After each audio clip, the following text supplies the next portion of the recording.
So let's talk about interviewing. This is probably one of the most commonly used methods for collecting qualitative data, definitely among sociologists as well as a lot of other social science researchers. So why do we do interviews? It helps researchers understand the perspectives, the emotions, and the social context that quantitative methods might overlook. Interviewing is a qualitative research method that gathers data through direct, purposeful, intentional conversations with people, where we are just asking them questions and trying to elicit deeper answers than you could do with a survey. With a survey, you have fixed response options, whereas with an interview, you have open response options. But the advantage of a survey, large sample size, you can detect broad patterns. It's like a mile wide, but it's an inch deep. You can't get at the why questions behind the patterns you see. But with an interview, with the open response format, now you have a lot smaller sample size, so it's not as generalizable, but you can get a lot deeper insights. You can get at the why, not just that a pattern exists.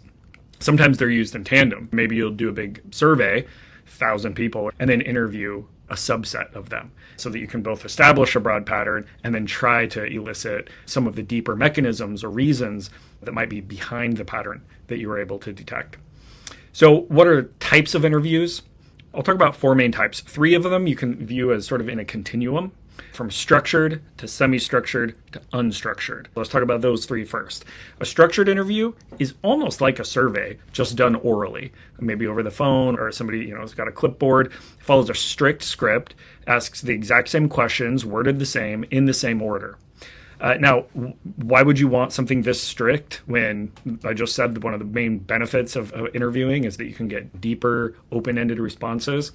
Well, a structured interview does have some purpose, sometimes when it's super helpful. One, maybe you're doing a comparative study and you want consistency between the comparative sites. You want to make sure the questions were asked exactly the same, that there's not some bias in the way questions were worded. Maybe you're comparing 2 different companies or somebody at a sort of before and after, like a longitudinal way, and you want to make sure that you're asking exactly the same things.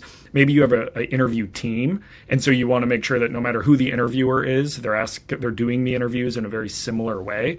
I've had undergraduate research assistants, and I used structured interviews when I was having them interview people. For example, a question might be, a customer satisfaction survey in healthcare, and there's a question like, on a scale from 1 to 10, how would you rate your experience? And then they give a number. You could ask why as well, but these tend to be almost survey-ish, just done in an interview format. Then we move to semi-structured. This is what I tend to do with most of my interviews. It's flexible yet guided. You have a list of questions, and those are set, but there's room for follow-ups. You're trying to prompt them with additional ways of getting at deeper context for things. So it's best for understanding experiences while ensuring some consistency.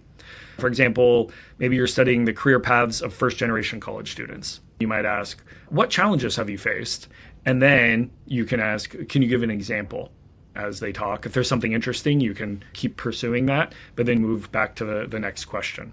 So it balances standardization with adaptability. It's got a good blend of both. Lastly, we have unstructured interviews. These are very conversational and open-ended. You have no fixed questions. You just have a series of topics you want to get deep into conversation about. And the interview is largely guided by the participants' responses.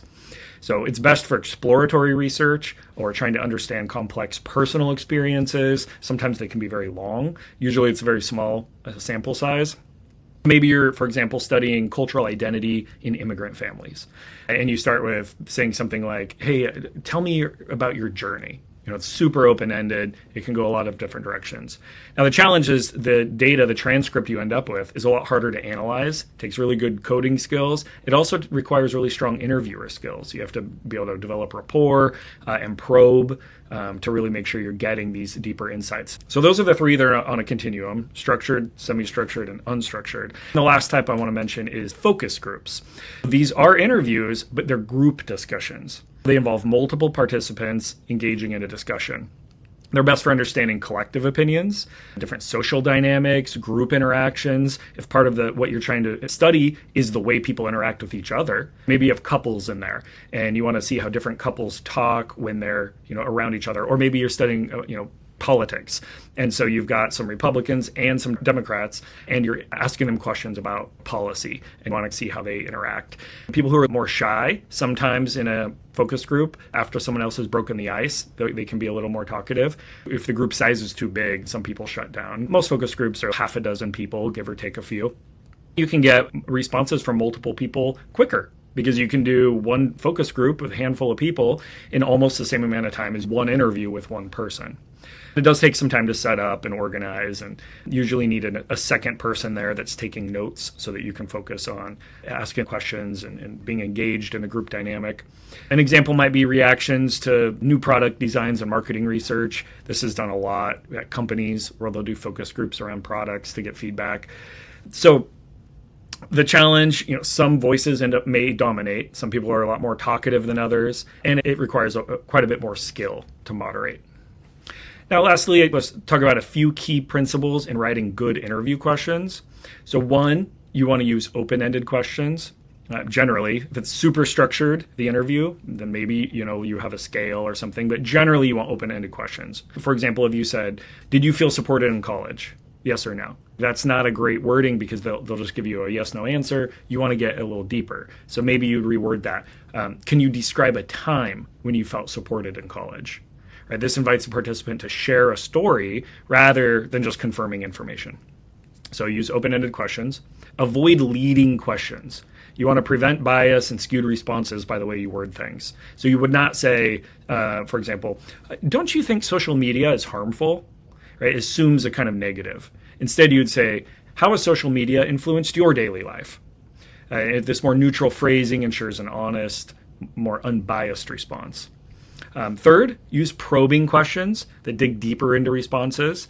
For example, if the participant says, it was a tough semester, even if it's not on your script, you can still probe. And the interviewer could say, what made it particularly challenging? Or, oh, that's interesting. Tell me more about that. Interviewers can probe with forms of just engaged conversation, paying attention, eye contact, like, oh, wow, tell me more. Oh, that must have been hard. Can you unpack that for me? Can you paint that picture a little deeper? This helps clarify vague answers and uncover richer details. Focus on experiences and processes, the how and why, instead of just the what. So you wouldn't want to ask, for example, did you use campus resources? Instead, you would word that, how did you decide which college resources to use? You're getting at the process, the experience, what they did, and not just, again, the yes, no. But it's not simply that they did something, it's why'd you do it? How'd you do it? You're trying to get at the social dynamics. Lastly, sequence your questions effectively. You want to build trust and rapport before getting into more personal topics. Plus, a participant can stop the interview at any time. You don't want to lead with some of your most challenging questions or personal questions. If there's something that might make them uncomfortable, there's a greater chance that they'll finish the interview if they've already invested time. Start with a warm-up question, then ask more neutral questions, and if you have sensitive ones, put those at the end. For example, tell me about your academic background. What's your major, and how did you pick that? Then you get more specific. So what barriers have you faced as a first-generation student? This warm-up builds rapport and comfort before you dive into deeper discussions. Even some demographics, some people aren't super comfortable answering. If you're asking somebody their age or their income, you don't know what will make some people uncomfortable, but it's best to arrange your questions starting from more rapport building, easy ones, neutral, and then more into your more sensitive ones at the end. Thanks.